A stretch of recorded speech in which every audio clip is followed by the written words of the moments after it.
Kingstream Entertainment. Ruslan.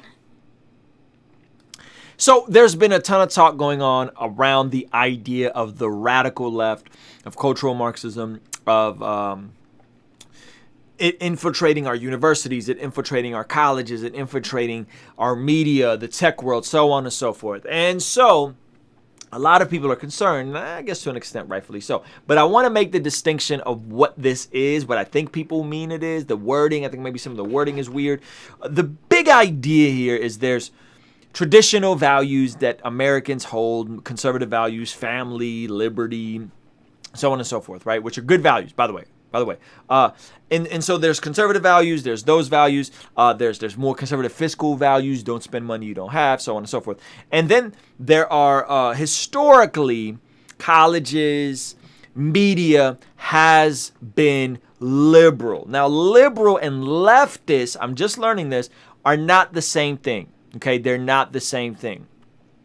Liberals more or less say, hey, we do need a degree of some government intervention in terms of business, but by and large, they're pro-capitalist.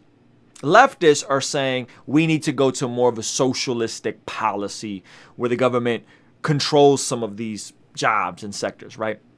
Liberals are, hey, your race doesn't matter. If you're black, if you're white, whatever. What matters is your character. Leftists, far right radical leftists is, no, your race definitely matters because your race is your identity and how you're perceived. And so we should always be talking about that, right? Liberals are more or less still patriotic, right? They still believe in America first to an extent, right? Leftists want world citizenship, right? And they want to open borders and that kind of stuff. So there's some distinctions even between them. So when people even say liberal or leftist, liberals are open to letting people do what they want to do, right? Conservatives say, no, we can't, we shouldn't accommodate certain people. We shouldn't change laws to accommodate certain people. Liberals say, listen, let people do what they want as long as they don't hurt other people. Leftists say, let people do what they want to do and make that the norm and indoctrinate everybody to believe what you believe. And if you don't, then you're a bigot and you're closed-minded. And take it a step further, your speech is now violent because you disagree with me. You make me feel harmed and you hurt my feelings. You make me feel threatened, you hurt my feelings. And therefore, you're now violent in your speech. And therefore, I get to be violent back to you if I need to be. Which brings us to this story of Evergreen College where a lot of people say, hey, listen, Ruslan, here's cultural Marxism. Here's cultural Marxism. It's all over. It's all over. It's at these colleges. Look at what these students are on, so on and so forth, right? And they're very concerned because they think this is going to become the norm. They think this is going to take over public schools and all that kind of stuff, right? And so I wanted to show you guys this. I want to show you guys this video of Everett College. This is a story back in 2017. And I'll just show you guys some of the clips. I'll give you guys a quick breakdown. Then I'll tell you guys, shoot, didn't mean to do that. I'll tell you guys why this is not some explicit language here. Last month, Evergreen State College in Washington went crazy when a professor of evolutionary biology named Brett Weinstein objected to a day of absence when white students and faculty were asked to voluntarily leave campus. Okay, Brett Weinstein, I've seen him before on Joe Rogan. I like this dude. He seems very reasonable. He identifies as a progressive liberal. Okay, he identifies as a progressive liberal. And the Evergreen thing was a big fallout. And basically, there is a day of absence. And it was historically, at this college, Evergreen College, it was historically for what? For the black faculty and the black students to leave the campus, and it makes this symbolic gesture of, listen, look, this is what it would be like if there were no black people. Then they flipped it, and they sent the email out or had some kind of thing and said, well, you know what, we're going to flip it, and now we're going to tell all the white people they can't come on campus that day.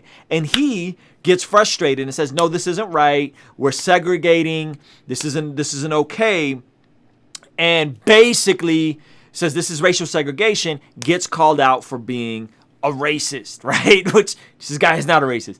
And so this is some of the juxtaposition and some of the contrast between liberals and the left. Let's check this out. Let's watch that. And by the way, I'm covering this because I was asked to cover this. I'm vaguely familiar of the story, but somebody pointed this to me and said, "Hey, is this an example of cultural Marxism?" I will explain to you what I think about it after. So just stick around. All right. Weinstein branded it a form of racial segregation. A group of student protesters called him a racist. The confrontation incited further protests, debates over free speech, and claims of systemic racism on campus. And things haven't calmed down. Tomorrow, Evergreen will hold its graduation at an off-campus location, 40 miles away. Would you like to hear the answer or not? No! Are you gonna kick it?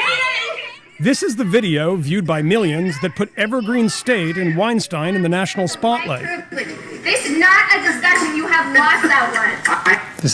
This is not a discussion. You have lost that one. So what is cultural Marxism? The leftist view. Again, when someone says something that they deem as violent speech, all of a sudden the discussion is shut down. We don't get to discuss it. And he's making reasonable points. Hey, I don't think we should segregate. I don't think that white folks should be asked to leave the campus. That's not right, right? And this is much similar to some of the stuff Jordan Peterson pushed back on in Canada, where they were trying to make legislative changes to use specific nouns when describing trans people. You have to use their nouns, and if you don't, it's considered hate speech. It's like, you listen, I'll call you whatever you want me to call you, but you can't legislate my speech, right? So you guys should check out the story. This is on Vice News. If you're not familiar with it, it does an in-depth interview. I want to play you guys the clip of some of these kids who were protesting him, right? And you guys just check this out real quick. Would be protected by free speech. We received a threat saying that people will come here and execute every single person they see on campus. At that point, fuck free speech. Yeah. When we're dead. So the left doesn't really like free speech, right? The left is not for free speech, because if you're gonna, free speech could potentially cause people to die and get hurt. So we're just F free speech, right? When people die, and you're sitting here like, well, at least they got to practice their free speech. I'm so sorry about it. Your free speech is not more important than the lives of like black, trans, femmes, and students on this campus. I'm so sorry. This is overlapping with intersectionality, right? Exactly. Hate to break it to you. Lovely. The protests have been effective, but it's unclear if they're widely supported. Many students told us that they've been hesitant to publicly dissent. Kirsten, who also didn't want us to use her last name, is one of Weinstein's students. I'm afraid of having a nuanced opinion because I'm afraid that my opinions and I will be stigmatized. Okay, afraid of having nuanced opinion. This is the radical left. They shut you down. They tend to be anti-capitalism. They tend to be, anti-establishment, anti anything conservative. And a lot of times the left and the liberal, the left doesn't even like liberals a lot of times, right? So the notion goes, hey, this has infiltrated all parts of our society, so on and so forth.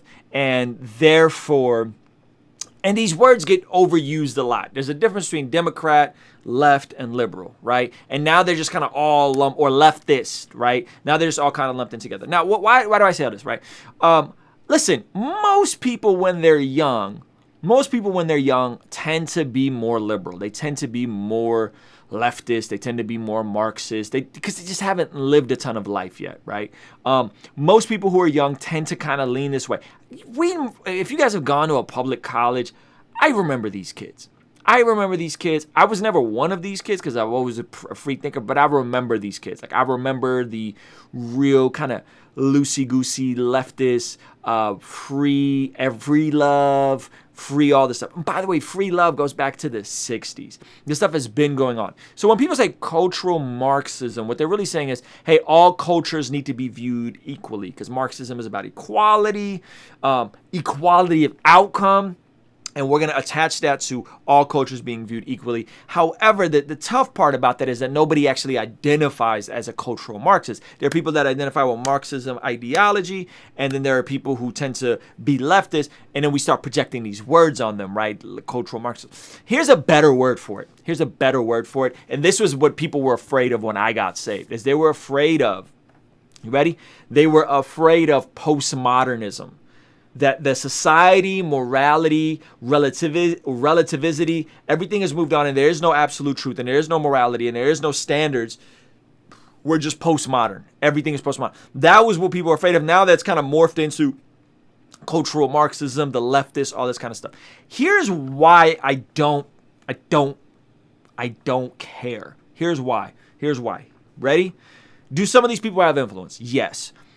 Does social media amplify their influence and make them feel like keyboard warriors? Yes. Okay. Why do I not care? Because this stuff goes back to the 60s. This goes back to the hippie movement. This goes back to, remember, all those people were Marxists and communists too, right? This stuff goes way back. These folks have always been here. They've always been here. They tend to be young. They tend to be sexually promiscuous. They tend to view everything as equal, and they want an equal output. This stuff has always been here, and they're wrong, by the way. They're wrong. But I do think there needs to be a degree of respecting them, of honoring them as image bearers of God, even if I disagree with them, right? Even if I disagree with them. And there is some correlation of these folks being, drug abuse, substance abuse, all that kind of stuff, for sure. But to say that this is going to now become the standard, it's just silly to me. And here's why. I can raise my son however I want to raise my son, and you can't indoctrinate him if I'm, as a father, and my wife are actively engaged in his life. If we're present, if we're leading him, if we're educating him, you can't indoctrinate him into anything. Now, for the folks that you're sending your kids to public school and you're living in these liberal cities or leftist cities, yes, you're going to grow up with some of this stuff, right? And so maybe the cities will get more and more leftist, but this is what happens to these kids. The majority of them. Few of them go into tech and become successful and kind of influence some tech stuff here and there.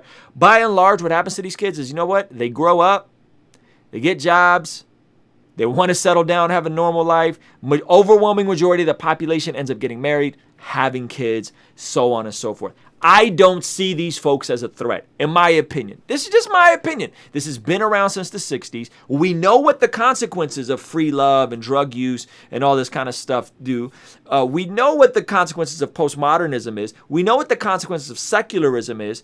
And even people who aren't sure if there's a God still kind of adhere to this, I'm going to live life as if there is a God, right? Jordan Peterson, he says he's agnostic on if Jesus literally rose from the dead, but he continues to live life as if there is a God.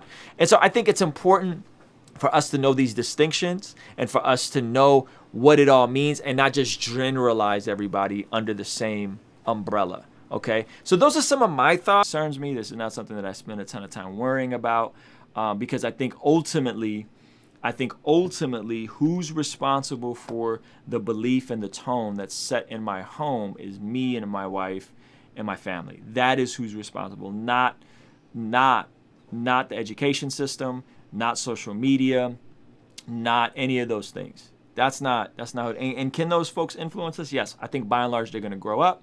They're going to grow up. They'll be sensible. They'll realize that being entitled and assuming that we should have equal outcomes is just not pragmatic. Majority of people, they do this. Majority of people tend to become more centrist as they get older. The world's not coming to an end. Don't worry. Everything's going to be okay. Jesus is in control. Instead of demonizing people, instead of being divisive, instead of being nasty, you focus on being what you are supposed to be in this lifetime. If you focus on what you're supposed to be, everything else will work itself out. I promise you that.